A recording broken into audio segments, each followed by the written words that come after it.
I didn't think it was possible.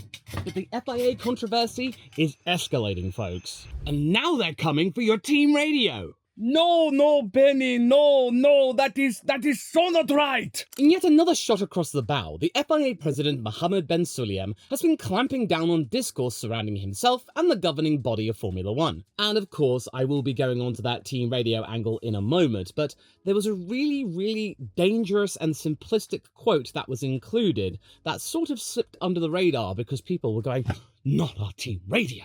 But it was this, him stating, and there's no hymns here because he doesn't deserve it, we are still owners of the championship, quoth Mr. Sulayem.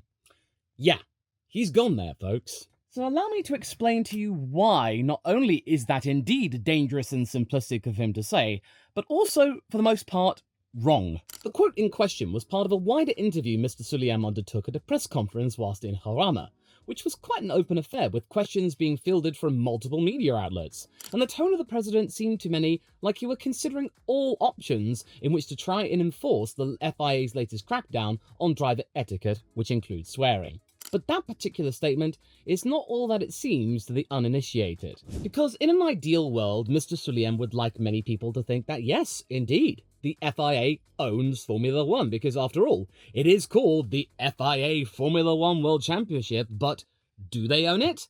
Well, it's complicated, but mostly, as we know it, Formula One, no. And yet at the same time, they sort of do, basically the naming rights and the way they regulate the sport, and that's pretty much it. But what Mr. Sulayem would want people to believe is that the FIA owns the entire widget, where he has total and absolute authority. In truth, it's a really complicated and overly complex situation here, and there are arguments on both sides as to which side of the same coin is the stronger of the two, and which one is more likely to be able to cope without the other half. But ultimately, the sport would be nothing as it is today without either side, and they both know it. It's a shouting match in a way, all of this, is that the FIA wants control and want to take some influence back. Formula One management, the commercial arm, wants to assert itself and really give itself some credit for bringing Formula One to where it is today, and the FIA wants a piece of it, really. That's all that this is all about. And speaking of Liberty Media, I know that many folks out there are calling for them to maybe use their financial clout to either force the FIA to back down on all of this, or to even do what has been often said in history that people should do, and leave the jurisdiction of the FIA altogether and form a breakaway series with the same teams, drivers, and other partners, just with a different name at the same tracks. Surely that means that everyone who loves Formula One would flock over to that championship, right? That they could just copy, paste everything they already have and then just run everything without the FIA's influence and governance. In truth and practice, that would not happen. Liberty Media has to come up with their own version, their own legalese, copying the basis of the FIA, expect the FIA to drag every single step through the courts, meaning nothing gets done, and then everybody suffers. It's almost like the FIA would go, oh, if you're taking me down, I'm taking you down with me, meaning there is no premier category of motorsport unless everyone starts all over again. So it's not as easy to tell Mr. Sulayem to jog on and go racing elsewhere, but nor is it sustainable for the same fellow to continue this plan of attack without alienating the fans and partners F1 has accrued in recent years to great effect. And if the FIA does indeed own Formula One, as the president seems to want to claim and tell the whole world, surely they would want to have a good relationship with partners where not every other week there's some sort of dispute and controversy which causes people to just freak out and go, oh, screw that, I'm off to IndyCar, or oh, forget that, I'm off to IMSA. No, that's not good for the integrity of your sport and really making the FIA out to be a credible organisation. It's just, this strong-arm tactic does not work. Yeah, all of this negative press is just going to leave a sour taste in these sponsors' mouths. But okay, let's get back to the team radio angle, because this is probably where Liberty Media will really put the hammer down, because it affects one of the most marketable assets. And whilst this is not something that the FIA is planning to actively pursue yet, the fact that it is even mentioned is more than enough to get tongues wagging across the internet, and get Liberty Media maybe a little bit hot under the collar. In practice, what would that mean? Nobody knows. And it's this mysticism which gets those tongues wagging even more. I mean, you got to admit, whatever your opinion is on team radio, it's been one of the most influential aspects of why Formula One has become so successful, because it has so much importance in how your favourite driver is identified and how the narrative of a particular championship is played out. on the fly, authentically, from the drivers. Yes, that authenticity can be questioned sometimes, depending on the whims of the F1 TV director, but it is the drivers who are saying those words. The years of Fernando Alonso quotes, which were shared with the team radio being broadcast, they've become legend. The drama and tension which is manifested from hearing the communication between driver and pit wall is something we're seeing more and more being utilised in other sports which aren't motor racing. Because in the last few years, I've seen more sports, most particularly field sports, so you've got soccer, American football, what have you, rugby. Referees are mic'd up so we can actually hear on the broadcast what they're saying to players, and sometimes the players are mic'd up so you can hear some of their talk with the coaches. And that is really adding another perspective to this whole situation and giving a whole other dimension to the way people consume sport. I mean, take 2021 as an example of an experiment which sort of worked too well. The year where Liberty Media dabbled in broadcasting the team chatter between themselves and the FIA stewards in real time. Toto's outburst to Michael Massey going down in history, which would have otherwise not been televised. Is this something the FIA can actually do? Well, on a technical level, well, yeah, sure.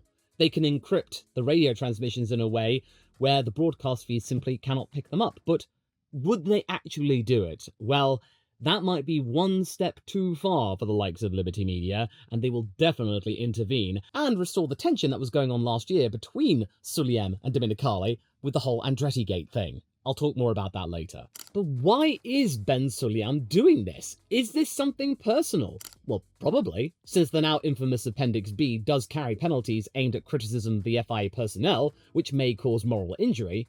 But I reckon the main reason behind all of this is very much to do with taking back relevancy and influence over Formula One at a time where the sport is at its most popular. Because this is a business now which generates tens of billions of dollars of revenue per year.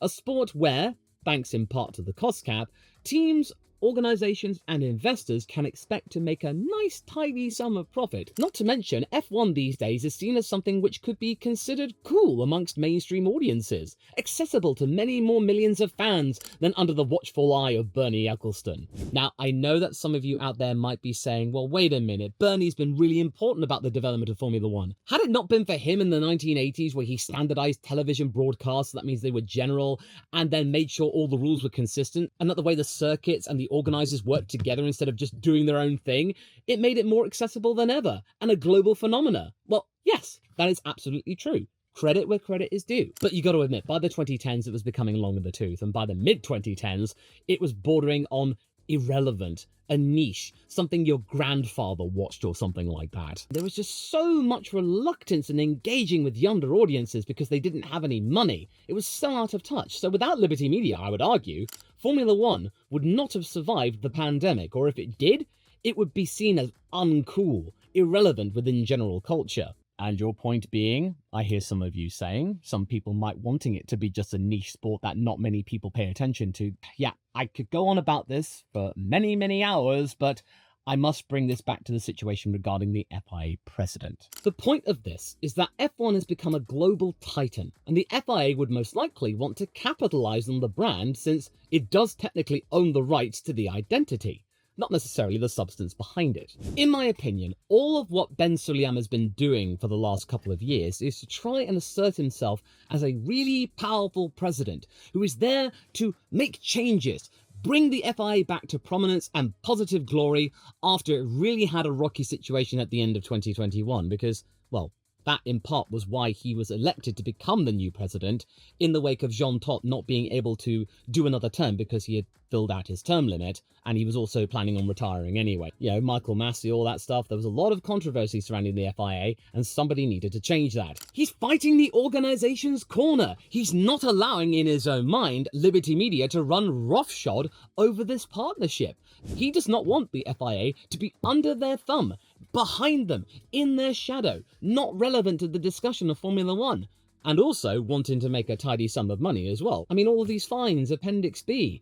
If that GBDA letter is upheld and there is a review and then the drivers all get penalised 40,000 euros each, that's 800,000 euros straight in the kitty, instantly. Millions of euros could be added to the FIA fine pot, and since now there is no accountability organisation within the FIA to find out where those funds go, well, who knows where they will go? And not to mention, just have some gosh darn respect held against his name and the FIA. He uses the word respect so often it's just become meaningless at this point. And in respect, it's respect my authority. But yes, he is reminding Liberty Media that his side of the partnership matters as well. And if the president of the FIA feels the need to take matters a step higher and really bring the discussion around one of the most important crown jewels of Formula One management, then so be it. That's not had the desired effect. All this has done is make people want to turn away from the sport entirely and look elsewhere. Anything that doesn't have anything to do with the FIA. So anything that has that logo on it, no thank you. All the stuff the FIA president has been doing has not been conveying power and respect. All it's been doing is just conveying desperation and a desire to be respected in not a really diplomatic manner as well. And in this particular fight, Liberty Media are not the bad guys. And I personally think that Mr. Sulayem's running off the goodwill the FIA did get from the whole Andretti saga last year. But that's no longer relevant since General Motors, well, they're now in the sport. And people have now forgotten the extremely long-winded and long-worded statement from Formula One as to why Andretti would not be accepted. Yeah, Ben Sulayem did score some brownie points in that moment, but that was a year ago, mate. You gotta come up with something else. Yes, Formula One management did get plenty of haranguing, from myself included. But there needs to be more coming out from Ben Sulayem in having some meaningful discussions with Liberty Media, instead of now getting to the point where he's threatening to take away one of the things that really matters to them the most. Is this really going to be encouraging diplomatic talks between the two organisations? No. It's going to start a war. It's going to be starting a situation where the financial clout of Liberty Media will be used against the FIA. How exactly? I do not know. And there's an election year in the FIA, and people are expecting that Ben Sulayem won't be re-elected, even though he's promised that, yes, he is welcoming other challengers, and also that whole thing with the financial side of things and making it not accountable. I mean, who else could probably take on the might of Ben Sulayem and maybe win at this point? Toto Wolff? Well, actually, is that a bad thing? Well, depends on who you ask. Is he better than Ben? Well, again, it depends who you ask. Leave that down in the comments what you think. Would Toto be better? But yes, as part of the whole team radio thing, Mr. Sulayem did bring up the whole 11th team situation as one of his biggest wins of his time as FIA president. But that is still yet to be ratified because things could easily change, where they no longer have the rights to become the 11th team in 2026. But even then, when he's managed to get the outright win in this situation, the way that Mr. Sulayem conveys all of this is still really confrontational, as said right here. We are very aware that there was a big attack on me last year. It's all about me, because of the 11th team. Do we have it now? We have an 11th team. Was it needed to go through all that mess to have this? I think no. There was clear regulations we have. We are allowed to have 12 teams. Are we going to have 12? If the right team comes, the FIA will open the expression of interest. We are not afraid of anyone. There's that last sentence threat again. We are not afraid of anyone. But then at the same time, when he's talking about the drivers, Ben Sulayem's now trying to make himself out to be an approachable teddy bear. He's always going, hey, come on, relax, drivers. I'm just like you. I drove in rallying. I understand what it's like to be a driver and raging against the system that is the governing body. Come on, let's work together. Hey, my door's always open. You've got my phone number. Always talk to me. I'm communicating. We're cool, right? Yeah, we're cool. Because you hear that in statements as well. In that same press conference, he was talking about how he likes talking with the drivers and wants to learn more from them because he used to be a driver himself. Yes, that is correct. He did used to be a driver in rallying. However, despite all of that, it doesn't matter to me because I'm seeing more and more parallels with a certain vice-president of the 1980s who also took it upon himself to impose his and the body's rule with a dictatorial slant. That being, of course, Jean-Marie Balestre. And then there was something I realised whilst I was coming up with this video idea, is that Balestre and Sulayem have one thing in common. In terms of Formula One, they are outsiders, having nothing to do with Formula One whatsoever in their formative years. Well, I mean, except the time when Ben Sulayem crashed a Renault car during a promotional event. Oh dear, I dropped it down in the pinned comment again. Yes, they do have connections to motor racing in some shape or form. Neither man, though, ever cut their teeth fighting for world championships within Formula One. And say what you will about the likes of Max Mosley and Jean Todt, they at least understood Formula One far more than what either Mohammed Ben Sulayem or Jean-Marie Balestre ever could. Wait, hang on, Max Mosley actually was operating a Formula One team back in the day? Well, yeah, he was one of the founding members of the March team back in the late 60s and early 70s. Yeah, he knew his part. That's how he and Bernie Ecclestone met in a way. During the time when they were just going around the world in Formula One, they built a partnership, and then they were working together in the 90s when Max Mosley became the FIA president and Bernie was one of the commercial wizards of Formula One. He was a lot more involved in Formula One, a lot more relevant than you think, not just to do with the fact that he had all that stuff with safety, which was a big win for him, but everything else in his personal life, lol. And then with Jean Todt, Ferrari, need I say more? Although, having said that, though, he is quite confused as to why Ferrari won't return his calls anymore since he's not the FIA president anymore. It just seems like Ferrari's abandoned him in a way. It's really strange. But the important thing is that they got Formula One. They understood. They got things done. And it was relevant things that got done. As for Sulayem and Balestre, no. They were outsiders, respectively. And no matter what Ben says in being relatable to drivers, that's not going to change. And they were brought in at times when Formula One was going through a major crisis in its history. Because apparently Balestre was brought in to help just bring some sort of resolution to the FISA-FOCA war of the 80s, and how he did it was coming down hard with double iron fists and telling people to stop it, and that his edict on technical and sporting regulations would be carried out. And then, as we saw with the whole Senna Prost thing and, you know, him being French and wanting a French champion and all that stuff, yeah, that goes without saying. I mean, in regards to who is Ben Sulayem's favourite F1 driver, well, we don't really know, actually. I mean, it's not Max or Lewis, that's for sure.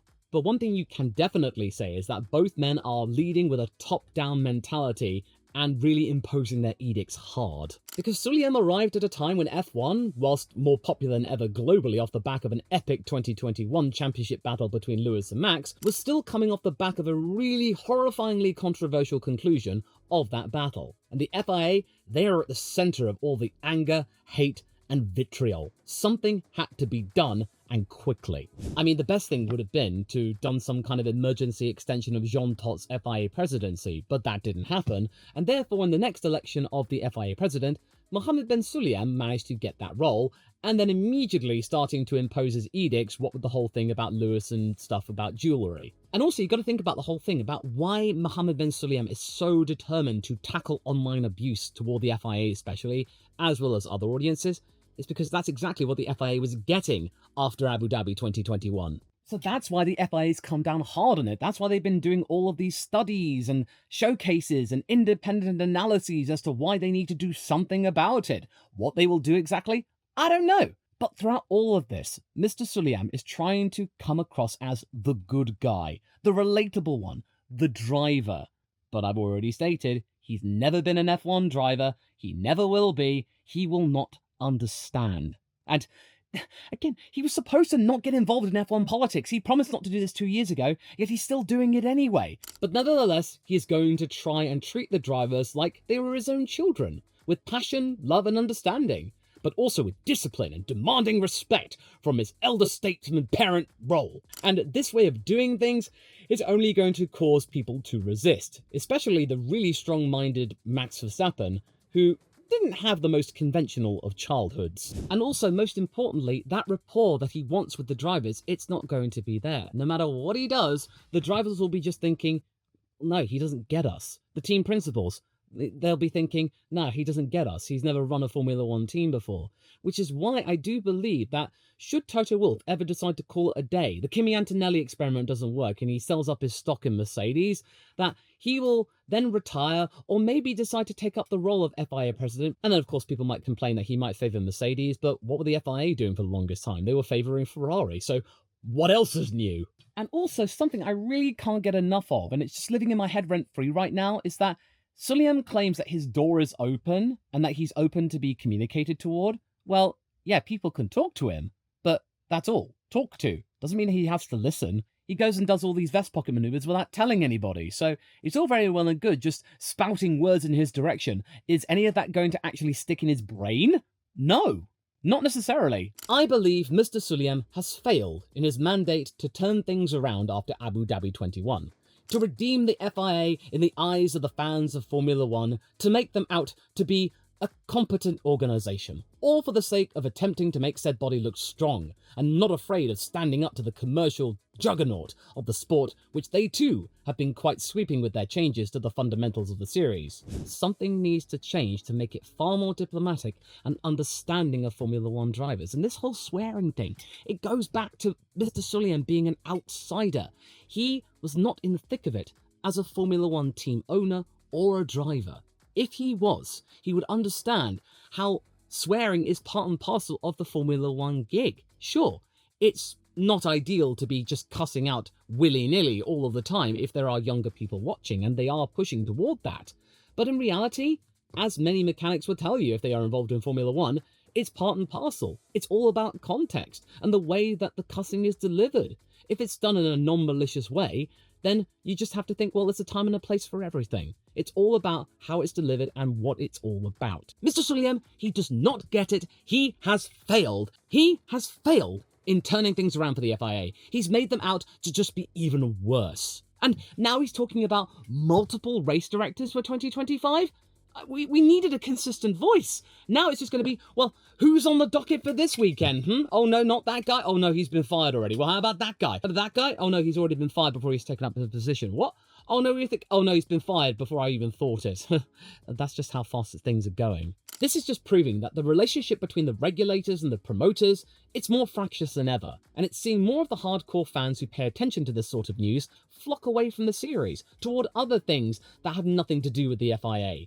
Maybe that's what the FIA wants in a way. Maybe, and I'm going to have to get the foam of doubt out here, is that maybe the FIA and therefore the president is trying to undermine Liberty Media, drive people away, bring down the valuation of Formula One to get them around the discussion table, to try and make Liberty Media make some concessions towards the FIA and then maybe restore some sense of authority and prominence within the sport. Yes, that is a very true situation if they're playing that game, but you got to remember, Liberty Media has lots of friends in high places, and if that Department of Justice investigation is dropped any time soon, then expect Liberty Media to come down hard and maybe come up with some means of just, akin to what Doctor Who did with, Jones, Prime Minister, and go, doesn't he think she looks tired? All that stuff. So, you never know. This could get ugly, folks. So, Mr. Sulayem, FIA, just leave the team radio alone. You really don't want to get into that battle. You cannot win. What you're doing right now is just reached a new low.